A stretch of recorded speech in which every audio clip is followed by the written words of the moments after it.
증인으로서의 생활에 대해서 함께 살펴보려고 합니다. 자, 아까 말씀을 읽었지만 베드로전서 3장 15절 우리 한 번 더 읽고 시작합니다. 시작.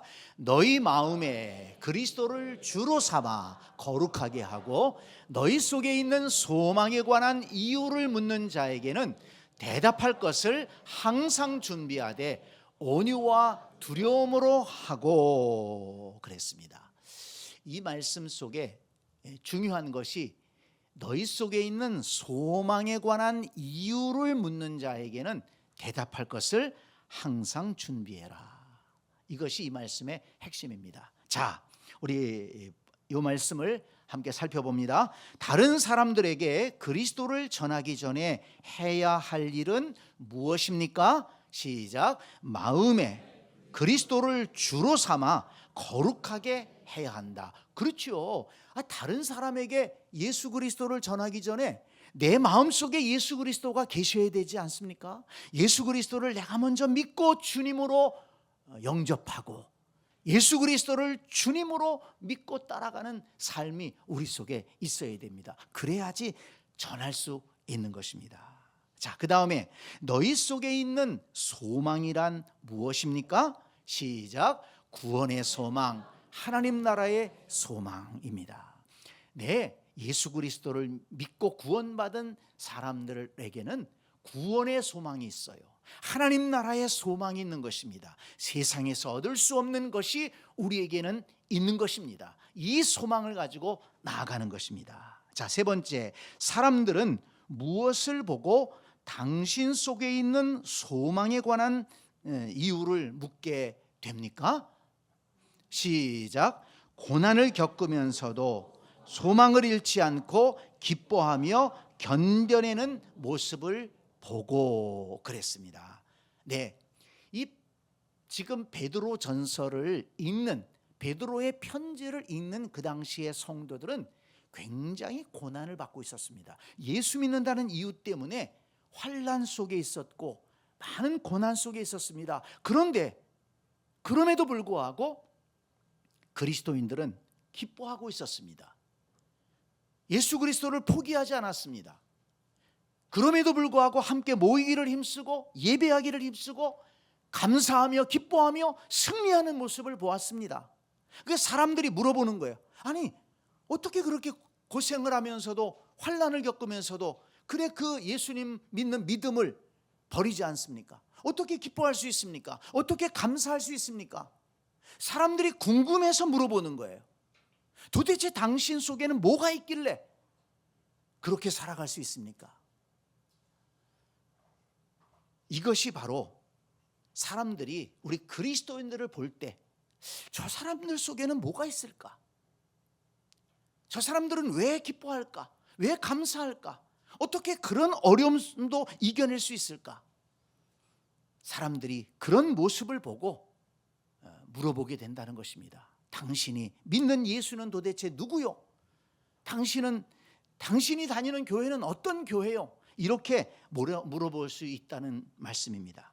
자, 그 다음에 증거할 때 당신의 태도는 어떠해야 합니까? 시작. 온유와 두려움으로. 네, 예수 그리스도를 누군가에게 전할 때, 은혜를 나눌 때는 항상 온유함으로, 그리고 두려움으로.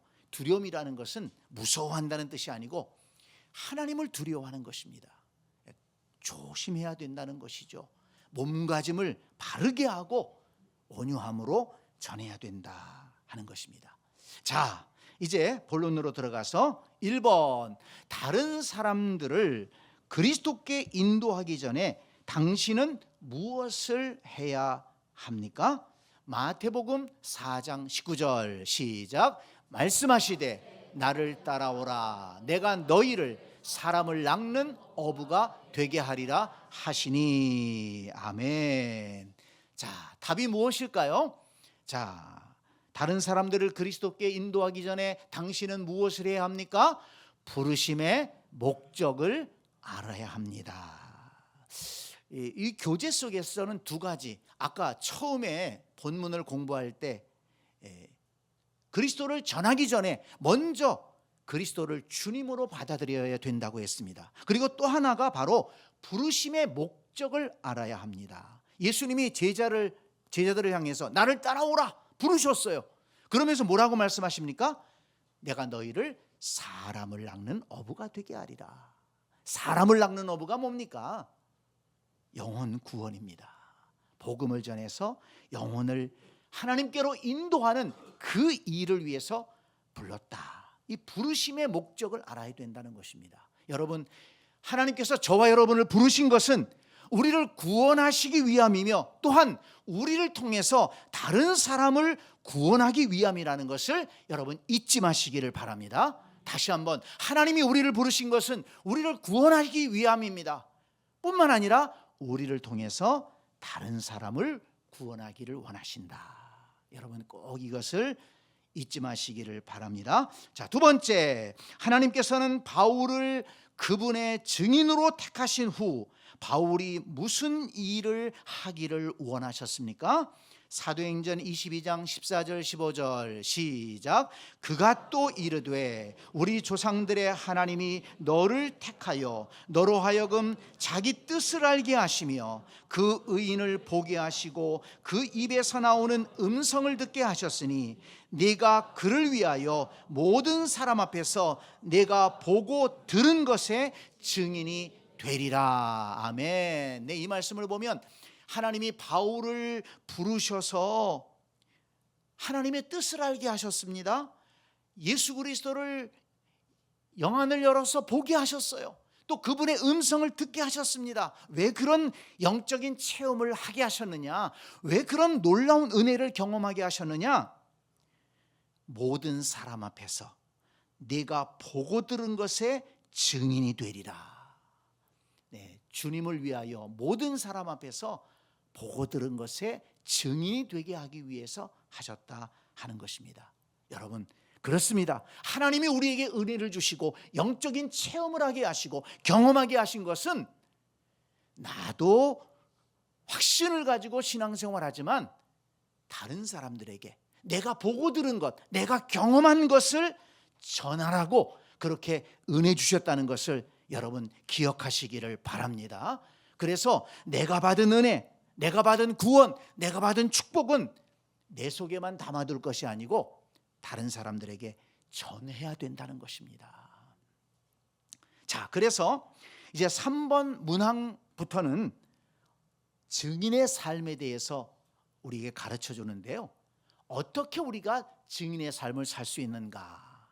이것을 알 수가 있습니다. 자, 3번. 사람은 어떻게 그리스도께서 자신의 생애 주님이 되심을 인정하게 됩니까? 로마서 12장 1절 시작. 그러므로 형제들아 내가 하나님의 모든 자비하심으로 너희를 구원하노니 너희 몸을 하나님이 기뻐하시는 거룩한 산제물로 드리라. 이는 너희가 드릴 영적 예배니라. 아멘. 네, 오늘 여기 질문이 조금 어려워요. 어려운데 저는 이걸 준비하면서 우리가 어떻게 다른 사람들에게 예수 그리스도를 증거할 수 있을까? 내 속에 주님이 계시다는 것을 어떻게 보여줄 수 있을까? 여러분, 예배를 통해서 바로 보여줄 수 있다는 것입니다. 그래서 여러분 답을 보면 우리의 몸을 하나님이 기뻐하시는 거룩한 산제물로 드리며 예배함으로 보여줄 수 있는 것입니다. 여러분, 우리가 주일마다 성경책 들고 교회에 가지 않습니까? 이 주일마다 모여서 예배드린다는 사실이 바로 하나님이 살아계시다는 증거입니다. 왜요? 하나님이 6일 동안 세상을 창조하시고 7일째 마지막 날에 쉬셨습니다. 그리고 그 전통을 따라서 신약시대에는 예수님이 십자가에 죽으시고 부활하신 그 부활절날, 예수님의 부활, 구원의 완성, 우리에게 참된 소망을 주신 그 주일날을, 주님이 부활하신 날을 기념하기 위해서 우리는 주일날에 모이는 것입니다. 그리고 이 주일날 사실은 세계인들도 쉬는 거예요. 그러니까 이 세계인들이 주일날 쉬는 것은 예수 그리스도의 은혜입니다. 그걸 사실 모르고 계시는데요. 우리는 주님이 부활하신 날 성경책 들고 함께 모여서 예배드립니다. 성경책 들고 교회로 향하는 그 발걸음이 주님이 살아계시다는 증거요, 예수 그리스도의 부활을 전하는 것입니다. 여러분, 성경책 자신 있게 들고 다니세요. 가능한 한 성경책 보이게 들고 다니세요. 가방에 놓고 다니는 것도 좋지만은 가방에서 꺼내서 성경책은 따로 들고 여러분 교회 오시기 바랍니다. 그래서 사람들이 저 사람들 교회 가네? 뭐 때문에 저 사람들은 교회를 다닐까? 또 어떤 사람은 나도 옛날에 교회 다녔는데, 나도 옛날에 교회 가서 참 좋은 경험이 있었는데, 나도 참 교회 다녀야 되는데, 거룩한 메시지를 줄 수가 있고 선한 영향력을 끼칠 수가 있는 것입니다. 어떤 사람들은 비틀거리며 술집으로 가고, 어떤 사람들은 노래방으로 가고, 어떤 사람들은 여행 가지만, 그러나 예수 믿는 사람들 성경책 들고 예배당으로 향하는 그 발걸음은 거룩한 영향력이 있는 발걸음이요, 이 나라와 민족을 살리는 거룩한 움직임인 것입니다. 그리고 여러분, 특별히 우리 부모님들, 할머니, 할아버지들, 우리 자녀들에게 내가 교회 간다, 내가 예배 드리러 간다, 나는 예배를 생명처럼 여긴다. 여러분, 이것이 자녀들에게 신앙을 물려주는 큰 기본이 되는 것입니다. 예배를 소중히 여기고 예배 속에서 하나님을 두려워하고 하나님을 경배하는 것, 이것을 지켜나가는 것은 우리 자녀들에게, 참 우리 부모님은, 우리 엄마는 예배 안 빠지셨어, 예배 가셔서 나를 위해 기도한다고 하셨어, 이것이 증거하는 모습이 된다는 것입니다. 여러분, 예배를 소중히 여기고 예배를 통해서 주님을 전하는 성도들이 될 수 있기를 간절히 축복합니다. 자, 네 번째, 사람들은 무엇을 보고 당신과 그리스도의 관계에 대해 묻게 됩니까? 마태복음 5장 16절 시작. 이같이 너희 빛이 사람 앞에 비치게 하여 그들로 너희 착한 행실을 보고 하늘에 계신 너희 아버지께 영광을 돌리게 하라. 아멘. 너희 착한 행실을 보고, 이 착한 행실은 앞에서도 말씀을 드렸죠. 선한 행실도 되지만은 이 착한 행실은 믿음으로 살아가는 것입니다. 고난 속에서도 믿음으로 이겨내고, 분명히 다른 사람들 같으면 원망, 불평, 짜증, 쓰러질 것 같은데 굳건하게 일어나는 거예요. 흔들리는 것 같은데 일어나. 사람들이 감동합니다. 그리고 예수 믿는 사람들이 친절해. 그 친절이 가식이 아니에요. 여러분, 사람들한테 친절해야 됩니다. 왜? 우리는 사람을 그냥 보는 게 아닙니다. 하나님의 형상으로 보는 거예요. 다른 사람들, 하나님의 형상, 하나님이 창조하시고 모든 사람은 하나님이 사랑하는 사람이에요. 그렇기 때문에 우리는 사람에 대해서 함부로 여기면 안 됩니다. 우리는 사람을 함부로 해치면 안 됩니다. 사람을 함부로 죽이면 안 됩니다. 마귀의 세력들은 사람을 무시합니다. 사람 편가릅니다. 사람 죽이는 것을 아무렇지도 않게 생각합니다. 여러분, 독재자들을 보세요. 사람들 그저 몇백만 명 죽이는 것은 아무렇지도 생각하지 않아요. 자기들이 믿는 이념을 위해서, 사상을 위해서 그냥 사람들 죽여버립니다. 마귀짓입니다. 공산당은 마귀입니다. 공산주의는 마귀짓입니다. 전체주의, 이런 것들 마귀짓이에요. 지금 세계에 그런 일들이 얼마나 많이 일어나고 있습니까? 하나님을 섬기는 사람들은 사람을 소중히 여깁니다. 사람들을 존중합니다. 친절하게 대합니다. 그리스도인들이 마음을 다해서 사람들에게 친절하게 대하고, 이익의 대상이 아니라 섬김의 대상으로, 함께 더불어 살아갈 대상으로 모든 사람을 여기고 환대하고 친절하게 대하고 칭찬하고 격려하고 도움을 줄 때 사람들은 궁금해합니다. 왜 예수 믿는 사람들은 저렇게 살을까? 예수님 때문에, 하나님을 믿기 때문에, 성경의 가치관을 따라 살기 때문에. 여러분, 분명하게 우리는 알고 분명하게 말할 수 있어야 됩니다. 하나님을 믿기 때문에. 우리 모든 사람은 하나님의 형상으로 지음받은 존귀한 존재들이기 때문에.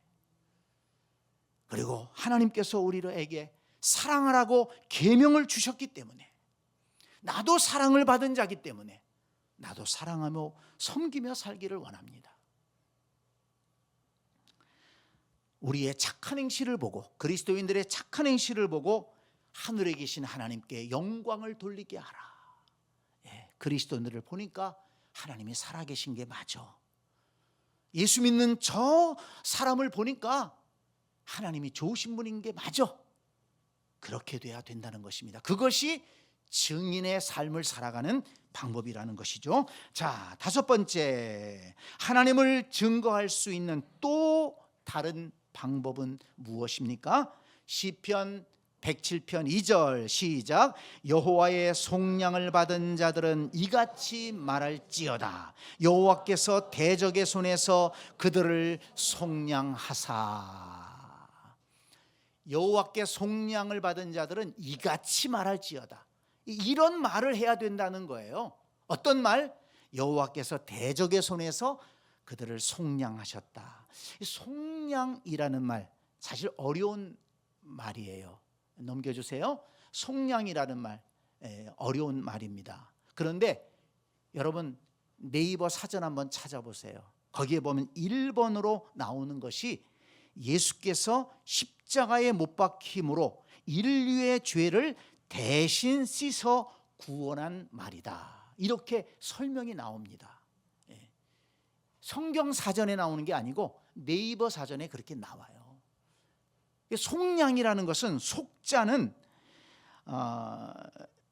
속받칠 속자라고 그래요. 한자로 속받칠 속. 어려운 말입니다. 저도 처음 알았어요. 속받친다는 말이 있더라고요. 속받친다. 그건 뭐냐면 이 죄를 면하기 위해서 돈을 내는 것을 속받친다, 그런 말이 있더라고요.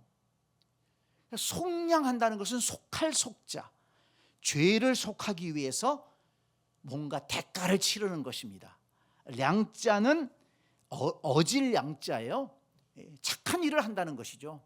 선한 일이라는 것이죠. 그러니까 예수 그리스도께서 우리의 죄값을 대신 치러주심으로 우리가 죄 사함을 받는다. 이것이 속량이라는 뜻입니다. 우리는 속량의 은혜를 받은 자들인 줄 믿습니다. 예수님이 대신 죄값을 치러주시고 그래서 우리는 자유함을 얻었어요. 속량의 은혜를 받았습니다. 그런데 여러분 시편 말씀에 뭐라고요? 너희 속량을 받은 자들은 이같이 말할지어다. 여호와께서 대적의 손에서 그들을 속량하사. 내가 속량의 은혜를 받았다는 것을 말하라는 것입니다. 내가 교회 다니는 이유를 말하라는 거예요. 내가 하나님을 믿는 이유를 말하라는 것입니다. 내가 속량받아서 죄사함 받고 하나님의 자녀가 되고, 하나님의 자녀가 됐기 때문에 하나님의 은혜를 힘입고 하나님의 인도하심을 받고, 그리고 이 세상을 떠나는 날 하나님의 자녀이기 때문에 하나님의 나라에 들어가서 영생 복락을 누리게 될 것입니다. 이것이 우리가 신앙생활하는 이유가 아니겠습니까? 이 세상이 전부라 하면 신앙생활할 이유가 없는 거예요. 이 세상의 물질이 전부라고 하면 우리가 굳이 신앙생활할 이유가 없어요. 그러나 하나님이 살아계시고 우리는 하나님의 형상으로 지음받은 영적인 존재들이고, 그러나 죄로 인해서 우리가 무너졌습니다. 멸망당할 수밖에 없습니다. 그러나 사랑의 하나님이 예수 그리스도를 통해서 우리의 죄를 사해 주시고 우리는 하나님의 자녀로 거듭났습니다. 하나님의 자녀로 거듭났기 때문에 하나님은 그 자녀를 책임지시고 끝까지 인도하시는 거예요. 어디까지? 하나님의 나라까지 인도하십니다. 우리는 영생을 하나님의 나라에서 누리게 되는 것입니다. 여러분 이것을 얘기하라는 거예요. 내가 예수 믿는 이유를 얘기하고 구원받았다는 것이 무엇인가를 얘기하라는 것입니다. 자, 우리 그 다음에 6번 문항과 연결이 됩니다. 당신은 사람들에게 무엇을 말해 주어야 합니까? 사도행전 4장 20절 시작. 우리는 보고 들은 것을 말하지 아니할 수 없다 하니. 네, 사도들이 사도들에게 이 유대의 권력자들이 너희들 제발 그 예수에 대해 얘기 좀 하지 마. 뭐 예수가 부활했다고 그런 거 얘기하지 마. 하나님이 살아계시다고 그런 거 얘기하지 마. 협박을 했습니다. 그런데 제자들은 단호하게 말합니다. 단호하게 뭐라고 얘기합니까? 우리가 보고 들은 것을 말하지 아니할 수 없다. 직접 보고 들었다는 거예요. 예수 그리스도의 말씀을 들었고 예수 그리스도께서 십자가에 죽으신 것을 보았고, 그런데 그 예수님이 사흘 만에 무덤 문을 열고 부활하신 것을, 그냥 또 부활하시고 사라지신 것이 아니고 40일 동안이나 계시면서 제자들과 함께 계셨어요. 함께 또 말씀을 가르쳐 주셨어요. 십자가에 죽으신 예수님을 보았습니다. 무덤에 들어간 예수님을 보았습니다. 부활하신 예수님을 보았습니다. 하늘로 승천하신 예수님을 보았어요. 우리는 보고 들은 것을 말하지 아니할 수 없다. 여러분, 이 성경에 기록된 것은 사람들이 꾸며낸 것이 아닙니다. 소설이 아닙니다. 성경에 기록된 것은 사도들이, 선지자들이 보고 들은 것을 기록한 것입니다. 그렇기 때문에 성경은 사실이고 믿을 수 있는 것이고, 성경은 능력이 있는 것입니다. 이것이 허구라면 능력이 없는 거예요.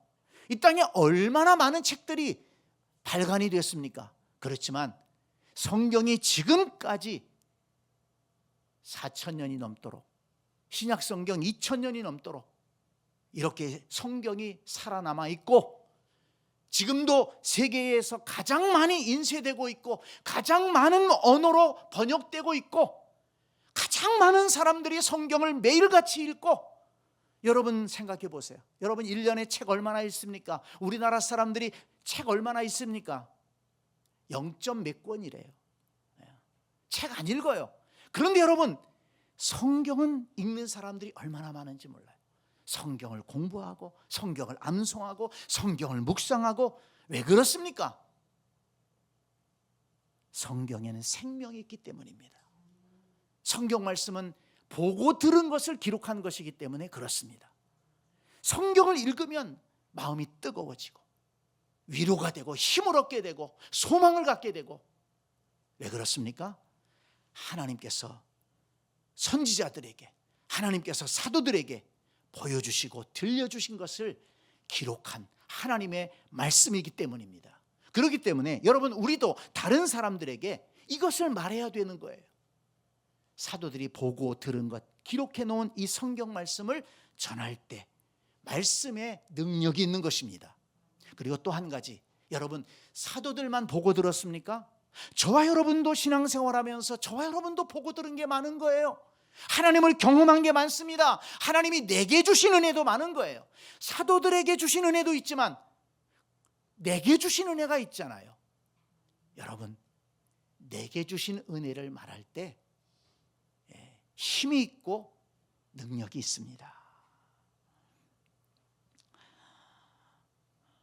우리는 보고 들은 것을 말하지 아니할 수 없다.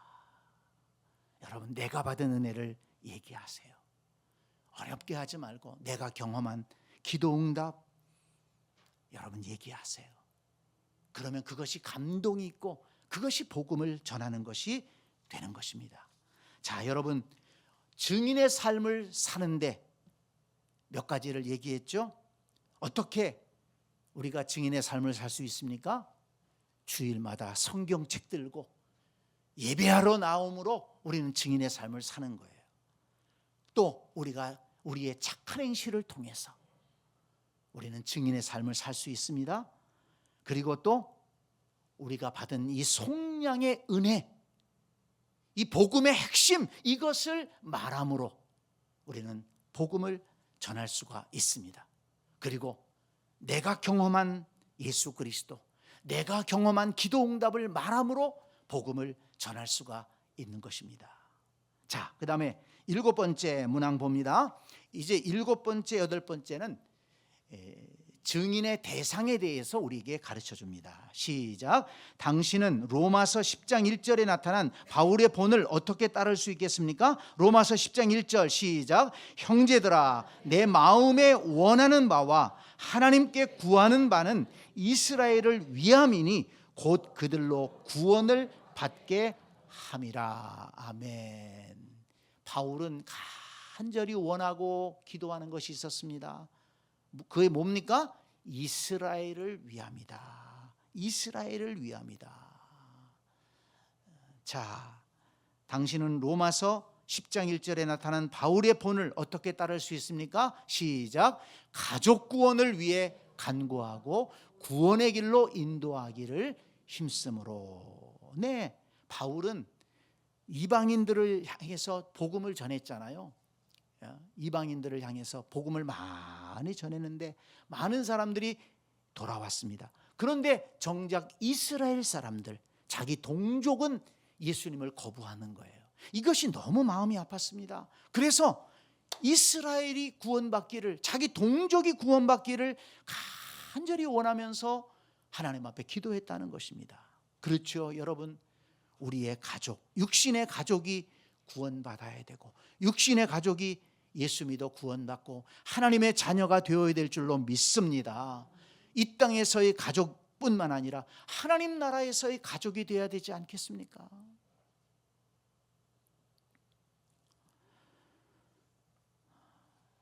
우리 모든 가족이 함께 예수 믿고 함께 신앙생활하며 함께 하나님의 은혜를 경험하고 함께 하나님의 나라의 가족이 될 수 있는 그런 은혜가 있기를 원합니다.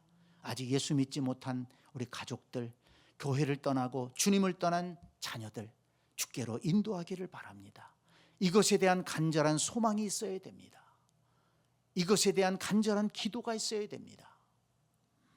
8번째, 하나님께서는 당신에게 증거의 삶을 살 수 있는 능력을 주셨습니다.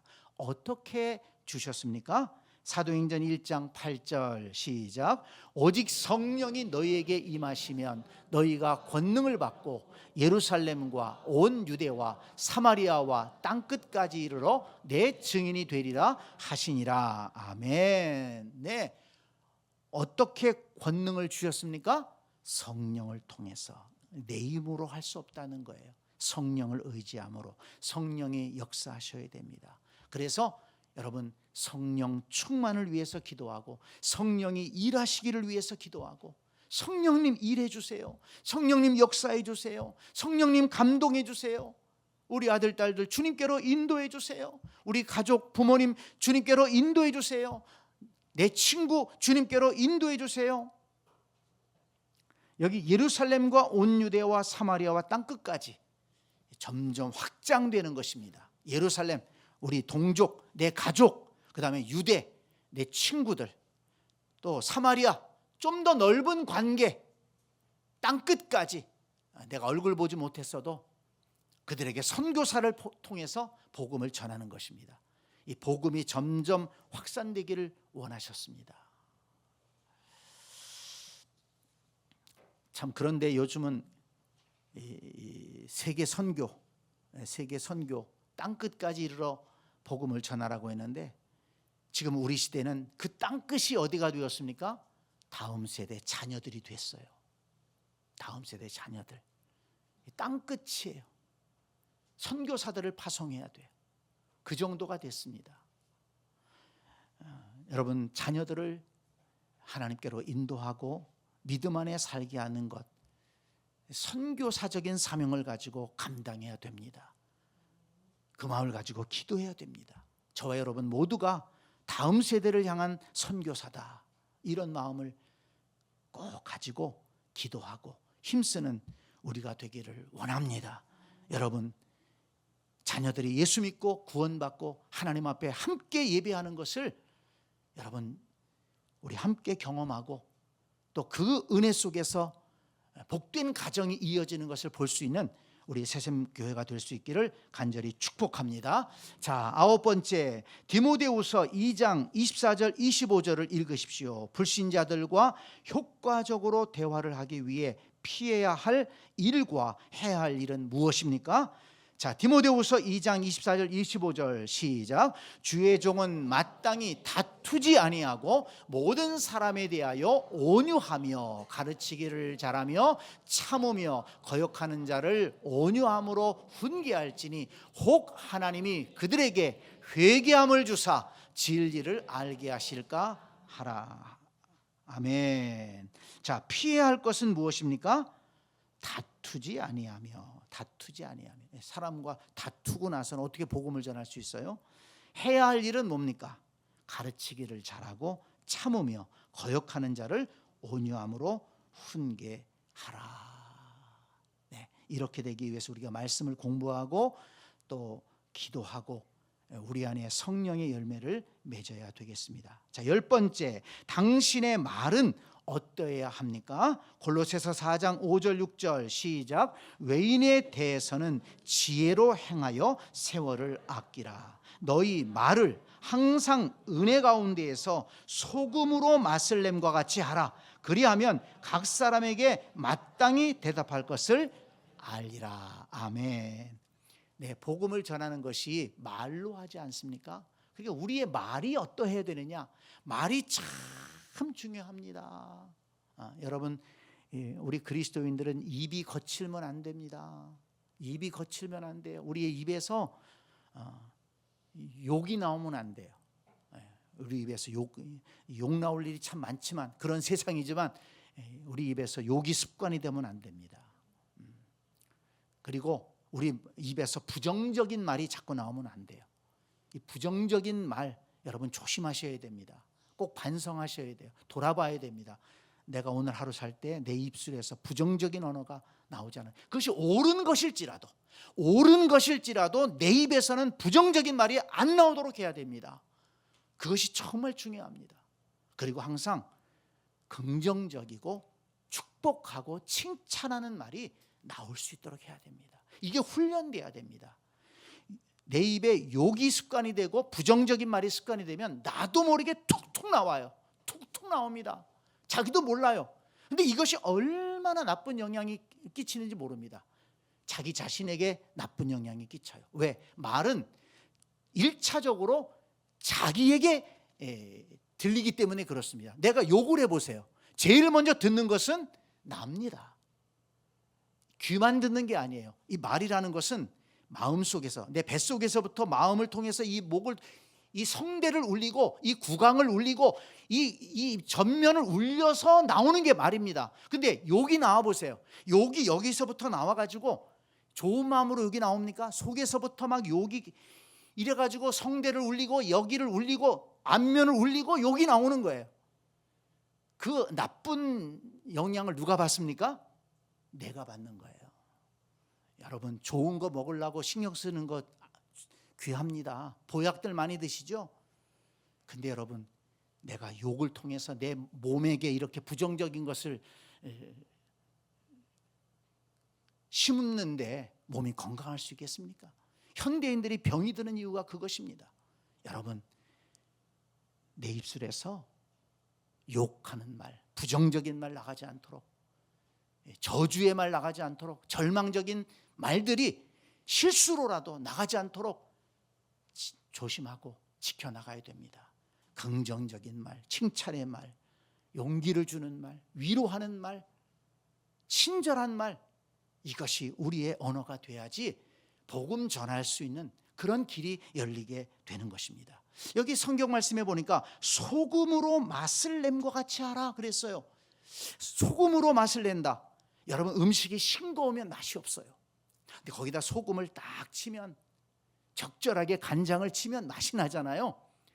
여러분, 우리의 말 속에, 복음을 전하는 그 말 속에 소금으로 간을 치라는 거예요. 저는 이 말씀을 읽으면서 이게 뭘까 생각해 봤는데, 앞에서도 말씀드렸지만 내가 경험한 은혜를 말하면 그것이 바로 소금으로 맛을 내는 것이다. 그렇죠. 어느 식당을 갔는데 정말 맛있었어. 그러면 어떻게 합니까?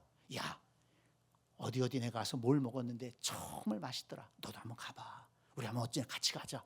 그리고 같이 가잖아요. 생생해요. 마찬가지입니다.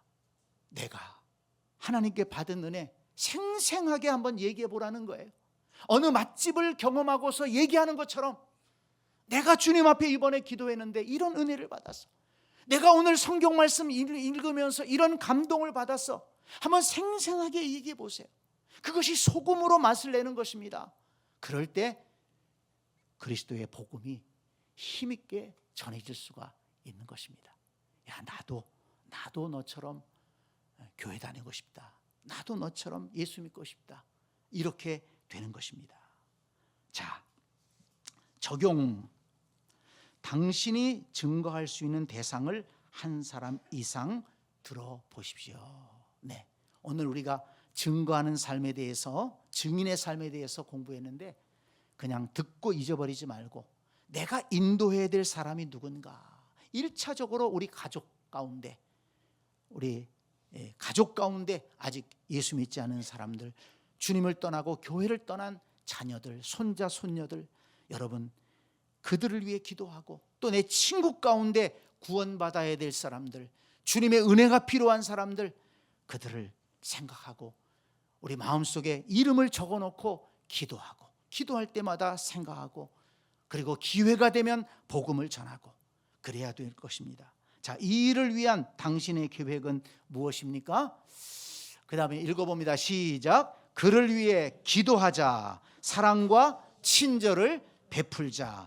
받은 은혜를 나누자. 교회에 초대하자. 우리 한 번 더 시작. 그를 위해 기도하자. 사랑과 친절을 베풀자. 받은 은혜를 나누자. 교회에 초대하자. 네, 그래서 우리의 가족들을 주님께로 인도하고 우리의 친구들을, 이웃들을 주님께로 인도해서 주님의 사명, 증인의 사명을 잘 감당하는 우리 새샘 가족들 될 수 있기를 간절히 축복합니다. 아멘.